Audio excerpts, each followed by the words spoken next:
you've got that football in focus from Shane's Rib Shack for a Thursday. Back for another week of good football talk, good football action. We will not be playing any football inside here tonight, but the way the weather is, I bet we could be playing some football outside tonight. It's a beautiful afternoon. Just talking to Paul from Shane's here a little while ago about the great weather we've been having. Had some excellent weather this week. Took in a middle school football game yesterday, watching the team over yesterday at Mendenhall. They were hosting the Southeast Guilford Falcons. It was the Mendenhall Mustangs and the Falcons in Southeast yesterday. And the referee, the official, had a good word of advice for me yesterday. Didn't know I'd get so lucky on that afternoon. The official had some good information for me, said I want to share this with you. The line he had, the information he said, the good note he gave me was this. I was standing there, and also he says, "Get off the field." I said, "What?" He said, "Get off the." He said, "Get off the field." I was doing my filming, doing some video clipping, and I was standing in the end zone, but he would say, "Get off." He said, "Get off." So I did this. I just took a quick step back. I took one step back. I was off the field. But boy, very interesting words of wisdom for the official yesterday, and some official maybe information, good words of wisdom for the kids later night. One of my questions for the young men coming in from Southwest Guilford tonight, the guys that are due in, is going to be, what would you do if you were able to start your own business? Start your own business. What kind of business would you start? I know Dennis has got that large group home he's been working with over the course of years. Name your group home again? Hope Street Group Home. Hope Street Group Home. I thought about the kids, about the Saturday. What would I do if I was going to start a business, try to make some money for these guys? I'm thinking, what would be a good, everything's always based on sports, but there's so much sports occupied now. So sport, what would be a good startup business? I thought, well, gosh, why don't I start? There's so much going on with all these animals and pets. People have dogs in their cars. People got dogs in the front seat. People got dogs in the backyard. People got dogs in their house. Dogs everywhere. We're talking sports, so we're talking about hunting and animals, things like that. We're talking pets too. I think, why don't I find start a company that goes and finds lost pets, a lost pet finder. I show up, charge these folks maybe $100 an hour. Come in, I find that pet in about 20 hours, and we're in good shape. But I come in to find the lost pet. I heard about a kid one time. He started this company with a lost pet magnet. I don't know how that worked, but he tried it. But anyway, if I got a lost pet company going on, I go out and find people's lost pets. Be like when the Ghostbusters come to town. You know, that's a very good question, Andy, because there is life beyond football. So there was a book, Life Beyond Football, and one of the things about it is a pet finding business. That's a great idea. One of the things. Yeah, it is. As soon as it hits, the family is just totally distraught. Right. They lost their pet, they lost their cat, they lost their dog, they lost their animal, and they're just running around the neighborhood trying to find it. And I come in, charge a couple $100 an hour, find that pet in no time. I get a box of meat at Shane's and just hit the street out there, get that pet, come right back in. That's a great idea. Your fee, I think we have to work on your fee better, a little lower. I find it so quick. So quick. I find these pets so fast. You got to get it right back to you. Let's find some time to talk about some football too. Since we got Dennis White, our football expert, our football analyst here, and let's ask Dennis what his thoughts are about the big football game on TV tonight. CBS has got another game tonight. They got the NFL Network and CBS played a game on TV on Thursday night. I think they've got the Colts at the Texans. I think that's the game. 2-3 and two teams, but they can't get a good game on Thursday night. What are they going to do? Right, they're trying. NFL is struggling to get a good game, and they started out bang bang with a few good games to bring in the crowd. But I think what they're trying to do is to get a good start off, and then at the end pick up some to keep the ratings kind of balanced. I tell you, Thursday night, so the games have just been blowouts. It hasn't been a close game either. Every time I tune in, I come out of the football in focus. I try to get a little NFL in focus. It's never in focus. I'm trying to catch the Channel 2 news with Frank Mickens and Julie Luck, and then you got your weatherman, Mr. Gilmore, and then on the weather, the sports, you've got Liz Crawford. Those people working together on this. Try to catch the news at the end of the day, but then the football game usually runs long. But they got to play the whole game because you can't just say, well, this is a blowout, we'll stop it early. You got to play the entire NFL football game. Then they got that little post-game wrap-up, which I like that post-game crew that comes in for the NFL Network. You got Rich Eisen, you got Deion Sanders, some of those guys. It's pretty interesting too. I think they've got used to be the receiver for the Cowboys. He's on there also. Absolutely. And the thing about it is, I think that the schedule, when they scheduled these matchups, they thought the scores was going to be a lot closer with the matchups, because now with the matchups not working in the favor, as you said, of making it interesting, they have other matchups coming down later on in the season on Thursday night, which is going to be close nail biters. So to keep the audience attention, not in at halftime. Very good observation. Yeah, they need to get something going. I hope it works out for them tonight because these games so far Thursday nights have been blowouts. But we had some crazy college games last week too. Got to get that college news in with Dennis this week also. ACC teams, the ones we keep up with, among these teams, 6 wins. What about Duke? Yeah, last week. 6 wins for Duke this year? I think Duke, other than when Duke played Miami, I had Duke actually going undefeated in the ACC, probably losing against Florida State. That would have been the only loss. Yeah.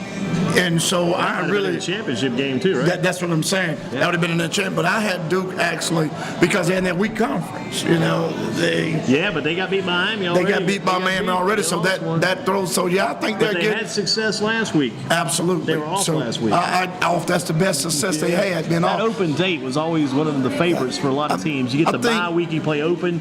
That's good. I still give Duke 7 wins, Andy. 7? I give them 7 wins. What about NC State? Does NC State win 6 games? They've already won 4. Do they win 6 games? 2 more left. This year? Yeah, they should get to that threshold of 6. They won 3 last year. They got to win some conference games. Have to win some conference games. They couldn't do anything with Clemson Tigers. What about North Carolina, the Tar Heels? Do they get 6 wins this year? And in basketball, we would. But I think in football, the defense has been certainly downhill for the Tar Heels. Downhill, all the way downhill, and not running ladder, not even running horizontal, vertical. You know, the defense is just not what they should be for this time of the year. You're in the conference play, so I don't see Carolina winning 6. You're not feeling them getting 6 wins. That's going to be a rough end of the year for them. Absolutely, I don't see them Wake getting Forest 6 wins. No, I don't see Wake getting 6 wins. You think Florida State goes unbeaten? Right now, Florida State is on the path of unbeaten. Now, let me ask you this, Andy. Do they play Notre Dame? I don't think so. I don't think they play Notre Dame or Louisville. North Carolina plays Notre Dame at South Bend on Saturday. Yeah, we don't want to. That's one conversation I was leaving off the table, but you're right. So now, do Florida State have to play Louisville? I don't think so. Okay. Well, yeah, they'll be undefeated. If the 2 teams are Syracuse. Yeah. So I think the gate is wide open for them. So Florida State can go unbeaten. They can win the national championship back-to-back years. But what about Clemson? Is Clemson the number 2 team in the league? I would have to give that nod over to the newcomers. I think Louisville would get that number 2 nod. Okay. Yeah. Okay. Ole Miss, Mississippi State. How much would you pay if you're a person who lives in Starksville or Oxnard or down somewhere in Mississippi? How much would you pay to see that game this year? Man, I think I would play a lot. That's going to be a great game.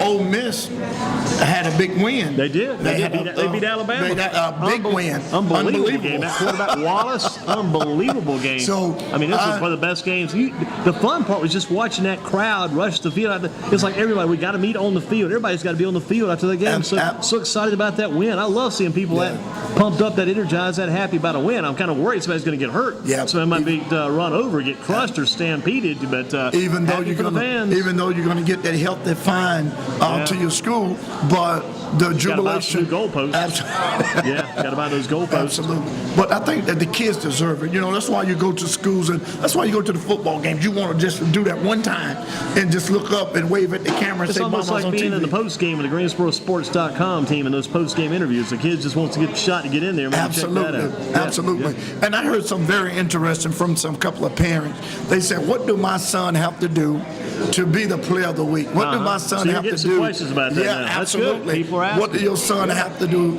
And they said, my son played with such and such. My son played with this team. What do you have to do? Because he wanted to be on Greensboro Sports. He wanted to be talked about. So what do you have to do? I say the game that we're doing this week, actually the kids play with one of the teams that we'll be doing Friday night. This Friday, absolutely. We'll be at Northwest. And so what I said to the parents, I said, well, what they have to do is they have to have the best game out of the other players. And then we'll see what happens afterwards.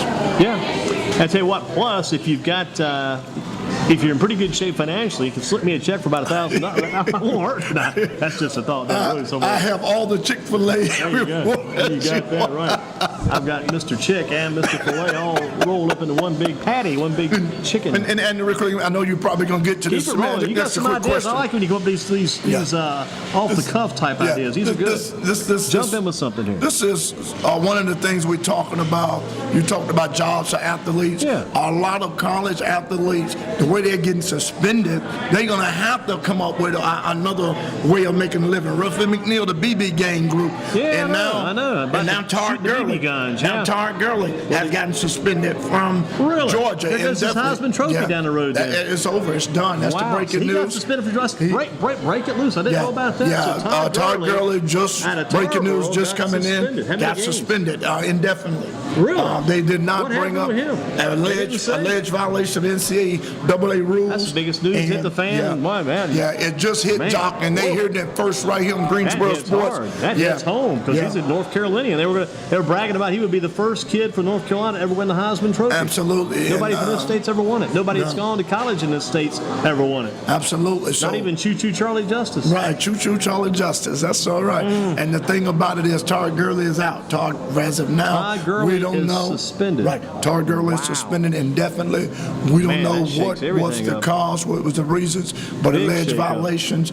And also, with the three players at East Carolina. Yeah. None of those guys had played this year. They weren't pivotal, major, primary players. But you don't want to be in the news for suspension for especially a BB gun. It does show that Coach Ruffin McNeil, I give him credit, he reacted quickly. Quick reaction. He got things taken care of pretty quick. Yeah. And so we're going to give more information. And that'll be certainly something you're going to put up tonight on the website of the Todd Gurley. BB guns. I saw the BB gun crew. Yeah. And so that made me go lock my BB gun up. I didn't want to. I feel about Todd Gurley getting suspended of the Georgia running back, man. That's enough to make you sick. Yeah, absolutely. And we changed the whole landscape of college football for this year. Yeah. And myself and Don, we're going to Google more information on that from ESPN. But, Todd Gurley is suspended indefinitely. About 5 minutes ago, it happened. Let's keep this going in this direction. I'll come back and hit you with our meat. Okay. Meat of the order, so to speak. That'll be like our high school talk. I'm going to keep hitting this other area here. Okay. Kind of like high school. If you could go back to high school and play one game over again, which one would it be, and what would you do? Go back to your high school day and play one game, just redo, the old redo. Go back and do it over again.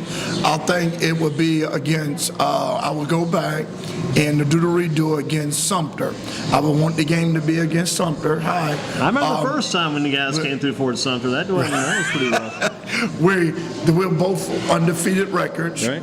Score at halftime. We up. Chester Cyclones up 13-0. Chester 13, Sumter nothing. You guys had a 13-point lead. We came and kicked off. About a 2-touchdown lead. And when I kicked off, the wrong guy got the ball and made the right play. Well, he came back. He made a touchdown. Then after that, they ran off. Absolutely, and they ran off 28 points. They go off undefeated. Wow, you guys are up 13-0. 13-0. They beat us 27-13. Wow. Yeah, man. And that was the packed game. That was the. Where was the kicker on that big run back? He was supposed to make the game-saving tackle. Well, the kicker, my friend, he made the game-saving tackle to the coach on the bench. That the coach said, "Why'd you kick the team?" You were making the game-saving plays. Absolutely. Make sure you picked up the tee. You got off the field. Absolutely. And he took it down the right side. But if there's a game I could do it, and I would have never kicked it. And I would have never kicked it to the guy. Never forget that game as long as you live. As long as I live, that's the game. And you would just kick completely different. You kick it out of bounds. You kick it in the stands. In the seats. Anybody but that guy. It's like that time when Giovanni Bernard took that punt from Absolutely, NC State. NC State. Absolutely. Kicked it the first time, and they did it again. They did it again. Certainly did. Lightning struck twice, and he beat NC State. That'd be the do-over. Sumter battling Chester, South Carolina. Dennis with Chester, South Carolina. Sumter trailing Chester 13-0 at the half, and then all of a sudden Sumter flips it around, beats Chester 27-13. Is that a playoff game, regular season game? Regular season game. Man, one you'll never forget. Both teams 5-0. 5-0. You need to tell Coach Roscoe about that game. He may have been there. Yeah, could have been around there. And that was the turn of all season. We ended up that year 6-4. Wow, you didn't win but one more game after that game. 1-4 the rest of the way. 1-4 the rest of the way. Hurts. And not only that, Roscoe was 3-7. His team went to the playoff. All teams 6-4 didn't. We didn't make it. Roscoe went. How do you get in? 3-7. They were in their state, conference. In their conference, yeah. In the state of South Carolina, what it was, they went about the size of your school, Right. of the student body, the size. Yeah. So they are, and Roscoe can certainly tell you about this rule that their student body was larger than ours in the conference. We was a 4A conference. Roscoe only won 3 games. 2 of those games are conference games. He won 2 big conference games. Absolutely. Wow. Here's another one for you. A&T versus Hampton at Aggie Stadium tonight. Connell Maynor, he'll be there. A&T needs to get Markel Cartwright back in the game. Last week, Cartwright from High Point Andrews didn't play a single play. They went down to Atlanta, played South Carolina State, I think it was, got beat 13-0. One of our local coaches drove all the way to Atlanta, drove all the way down to see Cartwright play. Cartwright the week before had gained 135 yards and about 28 carries, had 2 touchdowns. Yep. He was like the rookie of the week for division, whatever. But anyway, didn't touch the ball last week. Yeah. And Aggies got beat. What's going on with that? One of the things, I'm Aggie all the way. I mean, that's football season. I'm just Aggie all into it. And South Carolina State, Aggies, all the Aggies. and South Carolina State has a great team. And 13-0, they blocked the punt, scored, then they scored another touchdown. And I was surprised that Cartwright was not at running back, but at quarterback because well, they got Lamar Renard. They've got the kid out of Andrews, Renard, over there, who could be playing some quarterback for A&T right now, and they haven't used him yet. And they got the other freshman they put in there who was nervous and really didn't feel like he was comfortable being back there under center or in the shotgun wherever he was going to line up. He didn't seem steady at quarterback, but they could have tried somebody else. That Renard kid said he was ready to go. Yeah, absolutely. You know, that's coach's decision. Oh, yeah, no doubt. Coach Broadway been in the business for 30-plus years. He's been a long time. But he's got assistant coaches sometimes. They might need to get a bug in the area, right? Yeah, absolutely. And so, tonight I think they're going to do like Northern. You and I talked about Northern. Playing Connell later tonight. We talked about that Northern loss. The next team you play, you're going to take it out on them. I think Connell Maynor is going to. He's coming in, I think, 1-4. Yeah, he's going to leave 1-5. The Aggies is going to really be ready for him tonight. But the good thing about leave. Here's a good question. He will leave, but will he come back again someday as the head coach? The next time he come back to Greensboro, he's going to be the North Carolina A&T State Aggies coach.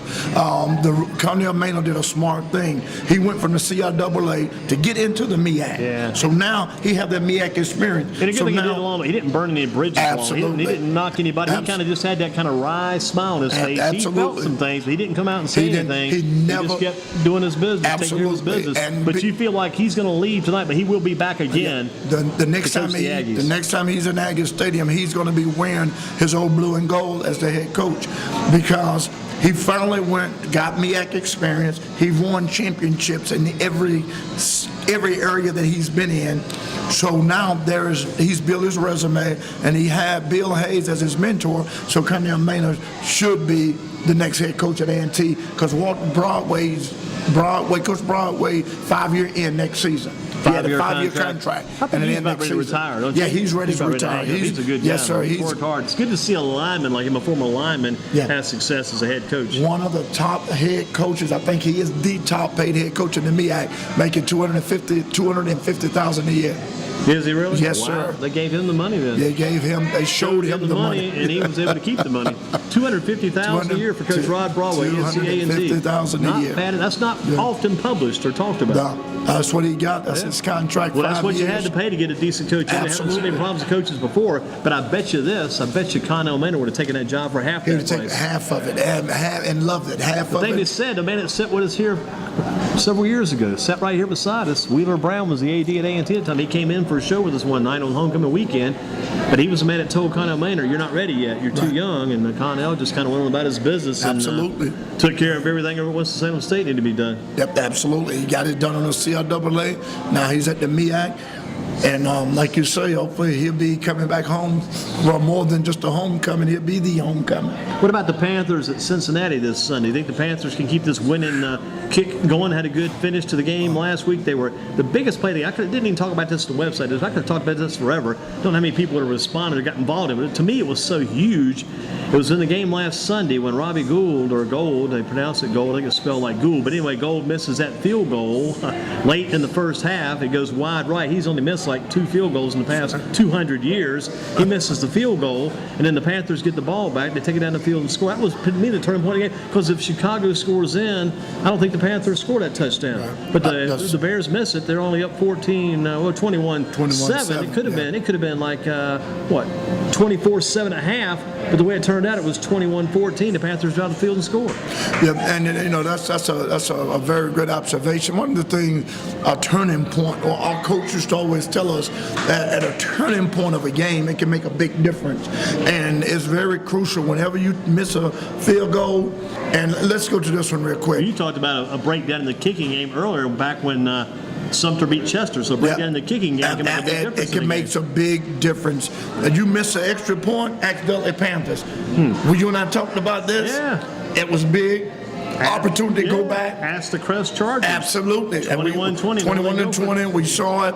And another one ended that is really a hurtful thing when you utilize a timeout, and you should save that timeout. Yeah. We saw that. I mean, you know where I'm going? I'm going straight to absolutely. Yeah. And then not only that, we've seen it at Southeast and Ragsdale. Ragsdale had an opportunity when they had the ball. Time ran out because they did what? They had too many players on the field. 3rd down and 9. They called a timeout. They had the momentum. They had Southeast stop. Guess what happened? Southeast got the first down. Then when Ragsdale got the ball back, no timeouts left, and it just ran down. There's about a minute left. About a minute, they ran one or two plays, and time just went out. Took care of business. But if they'd have saved that timeout, timeouts, missed field goals, those little small things can be a turning point of a ball game. Well, what do you say this week about the Panthers? Are you going with them to win at Cincinnati? I have to go with the home team. I think A.J. Green, the top receiver of Cincinnati, he's out of the game on Sunday. They're missing their top receiver. So you feel like the Panthers go in and sneak out with another win? Out another one. All of a sudden, Cam Newton, as long as he's healthy, is starting to really take over the leadership of this team. And Cam is doing something he never had to do before, and that's throw the ball. Yeah. Stay in the pocket. Yeah. And I think that a lot of people didn't realize that Cam is just a better passer than he is a runner, because at Auburn he did make a lot of passes in his first 6 games, and then when he figured he can run, he ran his way to the Heisman.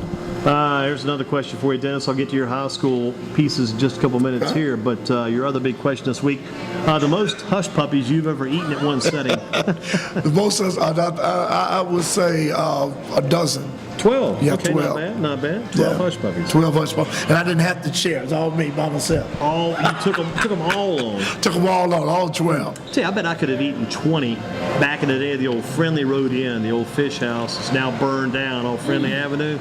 Those were unreal back in the day. These are great here. I like these because they're kind of different. They got a new, like a little sweet taste. Got the kernel of corn and the hush puppies, the hushpuppybomb.com here at the Shane's Rib Shack. Love them here. And I'm like you, and I love hush puppies. I might go down more, get some butter on them, and I just put ketchup on mine, and oh man, I can eat those. I love them, man. Have you ever heard of these guys? Clyde Sims, Eddie Pope, Brian Williams. Heard of any of those guys before? They ring a bell? Clyde Sims, Eddie Pope, and Brian. Names sound familiar. Bring it into focus. Yeah, some of our guests doing tonight from Southwest Guilford. They attend Southwest. All those guys that I mentioned had gone to Southwest and graduated from there. Clyde Sims can have his jersey retired in a week or so. A soccer player, made it to the Major League Soccer. Eddie Pope was on the U.S. Olympic team. He was on the World Cup team for the U.S. He was a kicker at North Carolina football and also a soccer player. I think he played for the D.C. United in the Major League Soccer. And Brian Williams is a running back at Southwest Guilford. Later became a defensive back for NC State. Had a great career, went on to play in the pros. Wow. So some of the guys came out of South. Plus another guy, you may remember this name. Remember his name, Terrell Leach? Yeah, certainly. Remember Terrell Leach can jump out the gym. Yeah. Well, I think he had that game against Northwest that year. We had not seen him in person that year. All of a sudden that night, man, it was coming right at us. We were seeing it coming at us like absolutely. You know, that was one of the things. One thing I always say about you, always tell me the up and coming stars to look out for them. And you said that name, Terrell Leach. And when we saw him, we was like, oh, what? I mean, he put on a clinic. Crazy. Yeah. And he had the nice assist coming from little point guard there, too, the Langley kid. Absolutely. Yeah. Langley gave him the best alley-oop that you could ever want to see. Yeah, and I think Southwest is coming in now. About the guys that are coming through, sometimes the guys that are passing through with losing Anthony Eves going down to Ballard High School. Ballard High School in Louisville, Kentucky. His dad, Jerry Eves, alma mater, the family packed up and did Jared Clampett on his Beverly Hills. Is the place we need to be. Kentuckians need to be. And I think it's all of Anthony's senior year. Yeah. He's back in his dad's home state, back in his dad's alma mater. His dad was Mr. Basketball. Absolutely. That's some grassroots. That's certainly some good roots there of Eves, and he's going to get a lot of publicity. And I think that Andy was for a move. Probably see him in Louisville. Probably see him in Kentucky. You never know how these things is going to end up, where he might end up at. But I think his dad felt like he needed to be seen more, get more looks for basketball. Absolutely. Maybe Anthony wasn't getting some of the looks they were hoping to get, but he should get some in the state of Kentucky. He certainly will. He certainly will. And Andy, did we leave out a school in Kentucky? Louisville, Kentucky, Western Kentucky. Yeah, Jim McDaniels, Hilltoppers. Right, absolutely. So there is a lot of great schools in that area that Anthony Eves. It was a heck of an ABA team there years ago. So I used to love the Kentucky Colonels. They were led by Dan Issel, former center, 6'8" center for the old University of Kentucky team back in the day. Dan Issel, he did not have two front teeth. That's okay. He battled like crazy. Just great watching him play back in the day. Dan Issel, he later played for the Denver Nuggets. Just a great center and an excellent rebounder. Just a fierce, strong battler. Just a huge rebounder back in the day. Dan Issel, one of the favorites out of Kentucky back in the day. Well, Dennis, let's flip it to you, and we'll get ready for our Southwest Guilford players. We're going to flip to you right quick, though. What about a quick conference assessment? Yeah. Conference update. Let's look first of all, Metro 4A. Dudley should win it. Who's number 2? Dudley should win it. Southeast should be number 2. Southeast number 2. Southeast number 2. Okay. And on down the line, it should go. Here's our guys. Here's our friends from Northern in the house. Yes, coming in. Yes, sir. Good fellas in the house. Doing okay? Everyone good to see you, man. We would have known you were coming. We would have brought your Chick-fil-A award with us. We would have brought that for you. We got to get that to you sometime. Yeah, I still can probably. How long you gonna be here, Free? A long time. Okay. About to say. I can try to do that. We might try to still get it for you. Good to see you guys. Yeah, good to see you. Dennis, go ahead. We're talking about the Metro 4. You said number 2 be Southeast. Number 2 be Southeast. Yeah. Number 2 be Southeast, and you keep going down. Let's go to the Mid-State 3A. Eastern Alamance at Western this week. Big game there. We got Northern. We got Eastern. What about those? Let's look at Northern since they're here. Yeah, that's why I brought that up so quick. You put me on the front line. Exactly. I think Northern still have an opportunity. It'll be a tie. If nobody beats Western Alamance, they'll win out. If Western beats Eastern this week, and then it'll be a tie. Northern beat Western, all of a sudden you would have Northern Eastern, and Western all in one loss. All in one, absolutely. Yeah. And would Northern get the nod because they beat, or it still would be a three-way tie. Yeah. But you've got a game next Friday night with Northern going to Eastern Guilford. Right. That's going to be interesting. That's going to be very interesting because, as you said, you can't count Eastern Guilford out of that because it can be a team that be a spoiler. It's always can be one team that can throw a monkey wrench in the whole plan. Wide open right now. Wide open race. Back to the Piedmont Triad 4A with our guest tonight, Southwest Guilford here. You have High Point Central in that. You have Eastern Forsyth, Ragsdale, Northwest. So it's so many teams in that end that you look at the 4 and 2s, 5 and 1s. You know, at least 4 or 5 teams. Absolutely, be right at the top. That is over 3 wins. So when you look at High Point Central 5 and 1, East Forsyth 5 and 1, High Point and Eastern 5 and 1, 4 and 2 Northwest and Ragsdale, 3 and 3 Southwest is still in it. So that's one of the conferences that I can't call right now. It's up to grabs because it's too soon to tell in that one. That's almost like the Florida recount. It's too close to call right now. That's going back to the days of Mr. Bush. Man, that's interesting. It's too close to call. That's the only conference right there because each one of them can beat each other. So we would need to go out and maybe find a gentleman who's a kind of unbiased opinion. A guy like Al Gore, let him come in and make a decision on this. So let me ask you this. If each one of them beat each other, now you're talking about a mess because all of them were beating each other in that conference. Well, you've had a 3-way tie in that conference before. There's been a 3-way tie. Ragsdale, High Point Central, I think East Forsyth all tied for the tie. Wow. So, but I see High Point Central edging them out. I give it the edge to High Point Central. If they win tomorrow night at East Forsyth, That's going to be a big boost. It's going to be a big game. boost. Big game Yeah. there. And it always come down to those two and Northwest. How about this mid-Piedmont 3A? You got Southern Guilford, you've got Asheboro, Ledford, and you've also got Western Guilford hoping to be among the mix. But what about Southern Guilford, Asheboro, Ledford right there at the top? Ledford is playing real good ball. Ledford is playing outstanding. But Southern have Richard Gillespie and Coach Brown. So with Coach Brown and Gillespie, and Southern at the top of that conference. You got and then Southern Ledford going unbeaten? Going unbeaten. You got Dudley going unbeaten? I got Dudley going unbeaten. Two unbeatens now? Two unbeatens remain? Okay. Interesting, too, here. Who do you give the edge to? Because this thing could turn out, possibly, in the playoffs. You could have Northern having to go to Southern. That's right. Who do you... Go ahead. And Northern going to Southern. Because if Northern has a loss now, they may lose that chance for home field advantage by round 3, possibly. But if you send Northern to Southern, who do you lean toward then? I tell you, Andy, that'll be a battle. That'll be a battle of Armageddon. Right? Yeah, you bet. I think that's a very, and everybody would love, that would be the largest seen game in Guilford County. County crowd. I think crazy. We wouldn't even have room to get down in Southern, but I give the edge to Northern because of experience. Southern, I don't think they're going to have what it takes, Andy, to get to the big dance because you got to have more than Reggie Gillespie. Because as you said, I know we're trying to speed up. Because if Southern play a defense to stop Gillespie, what else you have? Yeah, that's a good point. I mean, it's happened before where a team can stop a certain individual in a given night. They can stop that top player. And we go. There's no other help there. Then you're in trouble. But Southern does have the quarterback Nathan Stoner. They do have the wide receiver Ron Hunt's doing a decent job, doing a good job for them. Niles Thomas, running back. I think Niles has got close to about 350 yards now. They've got some kids whose names haven't been mentioned that often, but they're there and they're possibilities. Right. And we can go back. You and I talked about this last week. We can go back to a team that was 10-1, Smith Golden Eagles, first round playoffs, going against 7-3. High Point Central came in. They stopped Elijah Jordan. They stopped Jeff Sims, shut down Eric Ebron, and Smith's season was over. Tell you one guy who would not want to go back there because Rodney Brewington. He would not want to go back there. Not going back there. No, sir.